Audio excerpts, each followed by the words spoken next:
Hello নমস্কার বন্ধুগণ, কেমন আছেন? স্বাগত জানাই আমার এই ইউটিউব চ্যানেলে। সো বন্ধুগণ, আজকের ভিডিওতে আমি আপনাদেরকে শিখিয়ে দেবো কীভাবে আপনারা ইউটিউব চ্যানেলে অ্যাবাউট সেকশনে যে লিঙ্কগুলো থাকে সেই লিঙ্কগুলোকে আপনি কোথা থেকে অ্যাড করবেন। তো চলুন কীভাবে অ্যাড করা যায় সম্পূর্ণ প্রসেসটা আমি মোবাইল স্ক্রিনে গিয়ে দেখাই। চ্যানেলের অ্যাবাউট সেকশনে যে লিঙ্কগুলো থাকে সেই লিঙ্কগুলোকে আগে আমরা অ্যাড করতাম গুগল ক্রোমে গিয়ে। তো ইউটিউবে একটা নতুন আপডেট এসেছে, সেই আপডেটের মাধ্যমে আপনি আপনার ওয়াইটি স্টুডিও অ্যাপ থেকেই আপনি আপনার অ্যাবাউট সেকশনের চ্যানেলের এক্সটার্নাল যে লিঙ্কগুলো থাকে সেগুলোকে অ্যাড করতে পারবেন। তো বন্ধুগণ দেখো, সবার প্রথমে আপনাদের যে ইউটিউব স্টুডিও অ্যাপটা থাকে সেটাকে ওপেন করবেন। তো দেখো, ওপেন করার পর উপরে আপনাদের যে চ্যানেলের লোগোটা দেখতে পাচ্ছেন এই চ্যানেলের লোগোতে একবার ক্লিক করবেন।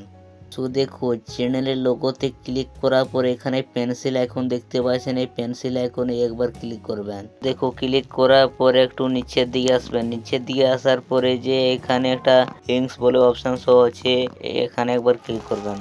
সো দেখো, ক্লিক করার পর নিচে একটা এড অপশন দেখতে পাচ্ছেন, এই এড অপশনে একবার ক্লিক করবেন। তো দেখো, এড অপশনে ক্লিক করার পর এখানে যে টাইটেলটা সেটা লিখে দেবে। তো ধরুন আমি আমার ইনস্টাগ্রামের লিংক এড করতে চাই, তার জন্য আমি লিখে দিলাম ফলো মি অন ইনস্টাগ্রাম। টাইটেলটা লেখার পর নিচে একটা ইউআরএল অপশন দেখতে পাচ্ছেন, এখানে যে আপনাদের ইনস্টাগ্রামের যে লিঙ্কটা সেই লিঙ্কটাকে এখানে পেস্ট করে দিবেন। সো দেখো, আমি আমার ইনস্টাগ্রামের লিঙ্কটা পেস্ট করে দিলাম। তারপর নিচে একটা ডন অপশন দেখতে পাচ্ছেন, এখানে ক্লিক করে দিবেন। তো দেখো, ক্লিক করার পর উপরে একটা সেভ অপশন দেখতে পাচ্ছেন, এই সেভ অপশনে ক্লিক করে দিলে আপনার চ্যানেলের যে অ্যাবাউট সেকশনটা সেখানে যুক্ত হয়ে যাবে।